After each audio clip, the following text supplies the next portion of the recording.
আল্লাহু আকবার, আল্লাহু আকবার, আল্লাহু আকবার, লা ইলাহা ইল্লাল্লাহ, আল্লাহু আকবার, আল্লাহু আকবার, ওয়ালিল্লাহিল হামদ। আসবে কুরবানিতে আমরা গরু কুরবানি করব, ছাগল মহিষ ভেড়া কুরবানি করব, আর এখান থেকে কোনো কিছু শিক্ষা নিব না। এটার জন্য আল্লাহ সুবহানাহু ওয়া তাআলা এই মহান কুরবানিকে দেন নাই। এই মহান কুরবানির পিছনে রয়েছে মহান শিক্ষা। কুরবানির অনেক শিক্ষা রয়েছে, তার মাঝে আমি 5টি শিক্ষা সংক্ষেপে বলবো। 1 নাম্বার হচ্ছে তাওহীদ প্রতিষ্ঠায় কুরবানি। কুরবানি করব, এখানেও তাওহীদ, অবশ্যই এখানে তাওহীদ। আল্লাহ তাবারাকা ওয়া তাআলা বলেছেন ফাসাল্লি লিরাব্বিকা ওয়ানহার, তোমরা শুধু তোমার রবের জন্যই সালাত আদায় করো এবং শুধু তোমার রবের জন্যই কুরবানি করো। মহান আল্লাহ তাবারাকা ওয়া তাআলা বলেন ওয়ালিকুল্লি উম্মাতিন জাআলনা মানসাকাল লিয়াযকুরু ইসমাল্লাহ আলা মা রাযাকাহুম মিন বাহিমাতিল আনআম, আমি প্রতিটি সম্প্রদায়ের জন্য কুরবানির বিধান করে দিয়েছি যেন তোমরা আমার নাম উচ্চারণ করতে পারো। এখানেও আল্লাহর নাম উচ্চারণ করতে হবে। অতঃপর আল্লাহ তাবারাকা ওয়া তাআলা বললেন ফা ইলাহুকুম ইলাহু ওয়াহিদ, আমি আল্লাহ, আমি একমাত্র প্রকৃত উপাসনা পাওয়ার যোগ্য, আমি একমাত্র প্রকৃত উপাসনা পাওয়ার যোগ্য, আমি একমাত্র প্রকৃত মাবুদ। ফালাহু আসলিমু, অতএব তোমরা সকলে মিলে আমার নিকটেই আত্মসমর্পণ করো। আপনাকে আমাকে আত্মসমর্পণ করতে হবে একমাত্র আল্লাহ সুবহানাহু ওয়া তাআলার দিকেই। অন্য কারো দিকে আত্মসমর্পণ করা যাবে না, অন্য কারো সেজদা করা যাবে না, অন্য কারো কাছে প্রার্থনা করা যাবে না, অনুরূপভাবে অন্য কারো নামে কুরবানিও করা যাবে না। আপনি যদি আল্লাহকে বাদ দিয়ে অন্য কারো সন্তুষ্টির জন্যে, কোনো পীর ফকিরের সন্তুষ্টির জন্যে, কোনো পীর ফকিরের নামে, কোনো মাজারের নামে যদি আপনি কুরবানি করেন, তাহলে আপনি এই কুরবানি করে আপনি উত্তম প্রতিদানের পরিবর্তে আপনি পাবেন আল্লাহ সুবহানাহু ওয়া তাআলার লানত।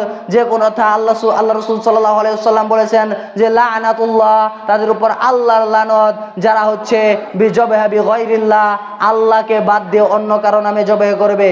অতএব আমাদেরকে জবাহ করার ভিতরে, আমাদের কুরবানি করার ভিতরে তাওহীদকে প্রতিষ্ঠা করতে হবে যে একমাত্র আল্লাহ সুবহানাহু ওয়া তাআলার নামে এই কুরবানি করা যাবে, একমাত্র আল্লাহ সুবহানাহু ওয়া তাআলার সন্তুষ্টির জন্যই কুরবানি করা যাবে। আজকে অত্যন্ত দুঃখজনক হলেও সত্য, কুরবানিতে যত গরু কুরবানি হয় তার চেয়ে বেশি সম্মানের সাথে, বেশি ফুলের মালা গলায় দিয়ে পীরের বাড়িতে মানুষেরা গরু নিয়ে যায় কুরবানি করার জন্য। ঈদুল আজহার দিনেও কুরবানি করার সময় মানুষ আল্লাহর নাম বাদ দিয়ে, আল্লাহকে সন্তুষ্টি না করে পীরকে সন্তুষ্ট করার জন্য কুরবানি করে। এই কুরবানি কখনোই আমাদের কুরবানি না। এই কুরবানি ইব্রাহিম আলাইহিস সালামের আদর্শ কুরবানি না। আমাদেরকে কুরবানি করতে হবে ইব্রাহিম আলাইহিস সালামের চেতনাকে ধারণা করে। ইব্রাহিম আলাইহিস সালাম যেভাবে একনিষ্ঠভাবে আল্লাহ সুবহানাহু ওয়া তাআলার সন্তুষ্টির জন্যই কুরবানি করেছিলেন, আমাদেরকে সেইভাবে কুরবানি করতে হবে। কুরবানির শিক্ষা হচ্ছে 2, রাসূল সাল্লাল্লাহু আলাইহি সাল্লামের অনুসরণে কুরবানি। আমরা কুরবানি করে থাকি অবশ্যই বিশ্বনবী সাল্লাল্লাহু আলাইহি সাল্লামের নির্দেশনা মোতাবেক।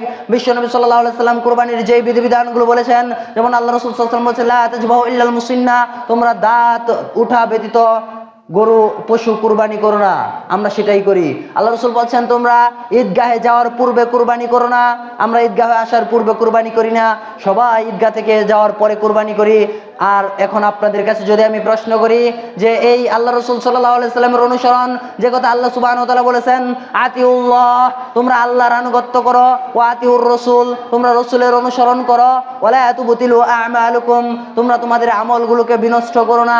আল্লাহ বলতেছেন রাসূলের অনুসরণ করতে। এখন যদি আপনাদের প্রশ্ন করি শুধু কি আমরা কুরবানির ক্ষেত্রেই বিশ্বনবী সাল্লাল্লাহু আলাইহি সাল্লামকে অনুসরণ করব? উত্তর হবে না। আমাদের প্রতিটি ক্ষেত্রেই ঈমানের উপরেই যেটা সবচেয়ে বড় ইবাদত, সেটা হচ্ছে সালাত। সালাতের ক্ষেত্রেও আমাদেরকে বিশ্বনবী সাল্লাল্লাহু আলাইহি সাল্লামের অনুসরণ করতে হবে। আপনি প্রতি বছর নিয়মিত কুরবানি করেন, কিন্তু আপনি প্রত্যেক দিন নিয়মিত সালাত আদায় করেন না, আপনার এই কুরবানি আল্লাহ সুবহানাহু ওয়া তাআলার দরবারে কবুল হবে না। আপনার কুরবানি যেমন বিশ্বনবী সাল্লাল্লাহু আলাইহি সাল্লামের আদর্শ মোতাবেক, বিশ্বনবী সাল্লাল্লাহু আলাইহি সাল্লামের সুন্নাহ মোতাবেক করতে হবে, অনুরূপভাবে আপনার প্রতিটি কার্যক্রম, প্রতিটি আমল বিশ্বনবী সাল্লাল্লাহু আলাইহি সাল্লামের দেখানো পদ্ধতিতে তার রীতিনীতি অনুসরণ করতে হবে। 3 নাম্বার শিক্ষা হচ্ছে তাকওয়া প্রতিষ্ঠায় কুরবানি। কুরবানি অবশ্যই কুরবানির মাধ্যমে আপনাকে আমাকে তাকওয়া অবলম্বন করতে হবে। যদি আপনার আমার ভিতরে তাকওয়া না থাকে তাহলে কুরবানি কবুল হবে না। যেটা হাবিল কাবিলে আদম আলাইহিস সালামের দুই সন্তান, হাবিল কাবিলের কুরবানির ভিতরে হাবিলের তাকওয়া ছিল, আল্লাহ তার কুরবানি কবুল করেছেন। কাবিলের তাকওয়া ছিল না, তার কুরবানি আল্লাহ কবুল করেন নাই। মক্কার মুশরিকরা কুরবানি করার পর সেই রক্ত তাদের প্রতিমার গায়ে মেখে দিত, কাবা ঘরে মেখে দিত, অথচ আল্লাহ তাবারক ওয়া তাআলা বলতেছেন লা ইয়ানালাল্লাহু লুহুমুহা, তোমাদের কুরবানির পশুর গোশত আল্লাহর নিকটে পৌঁছে না, ওয়ালা দিমাউহা, তোমাদের কুরবানির পশুর রক্ত আল্লাহ সুবহানাহু ওয়া তাআলার কাছে পৌঁছে না, ওয়ালাকি ইয়ানালুহুত তাকওয়া মিনকুম, আল্লাহর কাছে পৌঁছে তোমাদের তাকওয়া। অতএব আমাদেরকে তাকওয়াবান হতে হবে। একান্তই তাকওয়া অর্জন করার জন্যেই আল্লাহর ভয়ে আমাদেরকে কুরবানি করতে হবে। আপনার কুরবানিতে যদি তাকওয়া না থাকে আপনার কুরবানি আল্লাহ সুবহানাহু ওয়া তাআলার কাছে গ্রহণযোগ্য হবে না। আপনার তাকওয়া যত উন্নত হবে কুরবানিতে নেকি আপনার তত বেশি হবে। আপনার তাকওয়া যদি ভালো না থাকে কুরবানির পশু যতই সুন্দর হোক না কেন আপনি এতে নেকি পাবেন না। 4 নম্বর হচ্ছে আত্মত্যাগে কুরবানি। কুরবানির ভিতরে আমাদেরকে আত্মত্যাগ করতে হবে। মানুষ দুনিয়ার মোহে পড়ে আছে, দুনিয়ার লোভে পড়ে আছে, কিন্তু এটিকে আমাদেরকে ত্যাগ করতে হবে। আল্লাহ তাবারক ওয়া তাআলা বলেন আলহাকুমুত তাকাসুর, মানুষ হচ্ছে মোহে পড়ে আছে, তাকাসুরের মানে দুনিয়াবি লোভ লালসার মোহে মানুষ পড়ে আছে।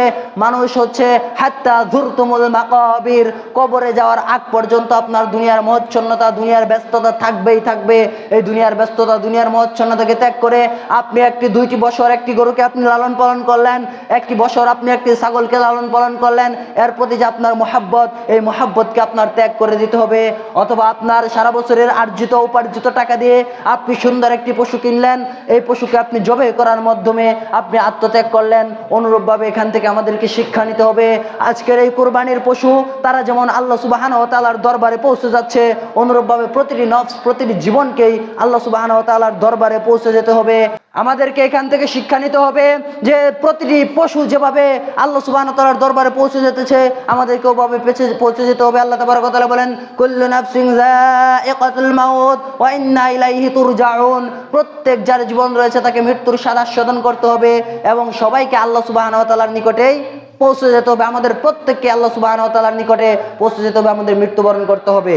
5 নম্বর কুরবানির শিক্ষা আমি বলবো এটি হচ্ছে প্রতিবেশী এবং দরিদ্রদের হক কুরবানি। কুরবানিতে প্রতিবেশী এবং দরিদ্রদের হক রয়েছে। প্রতিবেশীর হক অনেক বেশি। আল্লাহ রাসূল সাল্লাল্লাহু আলাইহি ওয়াসাল্লাম বলেন জিবরাইল আলাইহিস সালাম আমাকে প্রতিবেশী সম্পর্কে এত এত এত বলতেন, আমি মাঝে মধ্যে মনে করতাম যে কখন জানি প্রতিবেশীকে আমার ওয়ারিশ করে দেয়। মানে আপনার ছেলে আপনার মেয়ে যেমন আপনার ওয়ারিশ, আপনার প্রতিবেশীকে আল্লাহ রাসূল বলে আমি না জানি কখন প্রতিবেশীকে আমার ওয়ারিশ করে দেয়। প্রতিবেশীর অনেক হক রয়েছে। আপনি কুরবানি করে আপনি একাই খাবেন এটা হবে না। আপনি কুরবানি করলে দরিদ্রদেরকে দিতে হবে, আপনার কুরবানি থেকে প্রতিবেশীদেরকে দিতে হবে, আত্মীয় স্বজনদেরকে দিতে হবে। আল্লাহ তাবারক ওয়া তাআলা বলেন ফাকুলু মিনহা ওয়া আতইমুল কানিআ ওয়াল মু'তার, তা হতে তোমরা খাও এবং তোমাদের থেকে যারা চায় তাদেরকে দাও এবং যারা চায় না তাদেরকেও দাও। অতএব কুরবানি করব আমি একাই খাবো এটা যেন না হয়। আমাদের কুরবানি থেকে এই শিক্ষাগুলো গ্রহণ করতে হবে। আর কুরবানির কবুলের যে 2টা গুরুত্বপূর্ণ শর্ত, এই 2টি শর্তের একটিও যদি আপনার অনুপস্থিত থাকে আপনার কুরবানি কবুল হবে না। 1 নম্বর হচ্ছে ইখলাস, আপনার খুলুসিয়াত থাকতে হবে। আপনার কুরবানি অবশ্যই একমাত্র আল্লাহ সুবহানাহু ওয়া তাআলার জন্য হবে।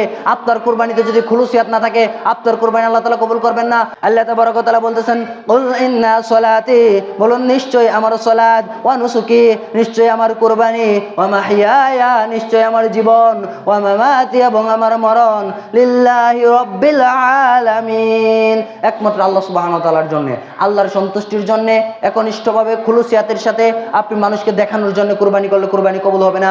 আল্লাহর সন্তুষ্টির জন্যই কুরবানি করতে হবে এবং বিশ্বনবী সাল্লাল্লাহু আলাইহি সাল্লামের অনুসরণে তার দেখানো পদ্ধতিতেই কুরবানি করতে হবে, অন্যথায় আল্লাহ সুবহানাহু ওয়া তাআলা কুরবানি গ্রহণ করবে না। আল্লাহ সুবহানাহু ওয়া তাআলা আমাদেরকে এই কুরবানির মাধ্যমে পরিপূর্ণ ঝাঁঝা পাওয়ার তৌফিক দান করুন। আমরা সকলে বলি আমিন। আল্লাহু আকবার, আল্লাহু আকবার, লা ইলাহা ইল্লাল্লাহ, আল্লাহু আকবার, আল্লাহু আকবার, ওয়ালিল্লাহিল হামদ। আল্লাহু আকবার কাবীরা ওয়ালহামদুলিল্লাহি কাসীরা ওয়া সুবহানাল্লাহি বুকরাতাও ওয়া আসীলা।